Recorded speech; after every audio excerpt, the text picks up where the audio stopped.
আসসালামু আলাইকুম। কোনো মাছ দিয়েই ভাত খেতে ভালো লাগছে না? তাহলে এই বাইং মাছের এই রেসিপিটি করে দেখো। এতটাই মজা লাগবে যে নিমিষেই 1 প্লেট ভাত শেষ করে ফেলতে পারবে। তেল গরম করে নিব। গরম হয়ে আসলে দিয়ে দেব পেঁয়াজ কুচি, কাঁচামরিচ। পেঁয়াজ আর কাঁচামরিচ খুব ভালো করে ভেজে নেব।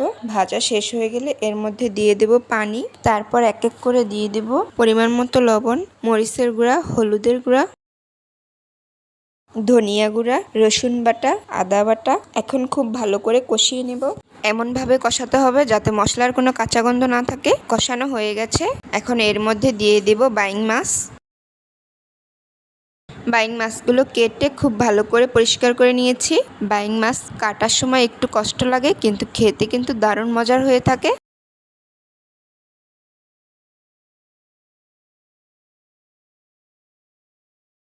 মশলার সাথে বাইং মাছগুলো একটু নেড়েচেড়ে দিয়ে দেব এর মধ্যে পানি। পানি দিয়ে মাছ খুব ভালো করে কষিয়ে নেব। এই মাছ কারা কারা এখনও খাওনি তারা অবশ্যই কমেন্ট করে জানাবে। মাছ কষানো হয়ে গেছে, দেখতে কত লোভনীয় লাগছে। এখন মাছগুলো তুলে ফেলবো। শুধু মাছগুলোই কিন্তু তুলবো, মশলাগুলো থাকবে। মাছগুলো তুলে নিয়েছি। এই মশলার মধ্যে দিয়ে দেব কেটে রাখা আলু। আলু দিয়ে খুব ভালো করে নেড়েচেড়ে নেব মশলার সাথে। নাড়া হয়ে গেলে দিয়ে দেব পানি।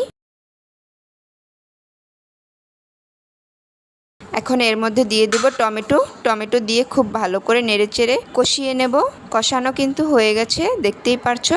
তরকারি যত ভালো করে কষাবে খেতে কিন্তু ততই বেশি মজা লাগে। এখন দিয়ে দেব ঝোলের জন্য পানি। যার যতটুকু ঝোল প্রয়োজন সেই পরিমাণে পানি দিয়ে দেবে তোমরা। ঝোল বলক এসে পড়েছে। এখন দিয়ে দেব সেই কষিয়ে রাখা মাছ। মাছ দিয়ে খুব ভালো করে নেড়েচেড়ে দেব। নাড়াচাড়া শেষ হলে 5 মিনিট পর দিয়ে দেব জিরা বাটা।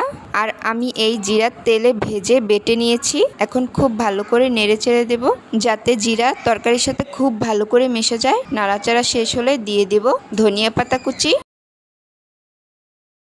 রেসিপিটি ভালো লাগলে লাইক, কমেন্ট, শেয়ার করবে। আল্লাহ হাফেজ।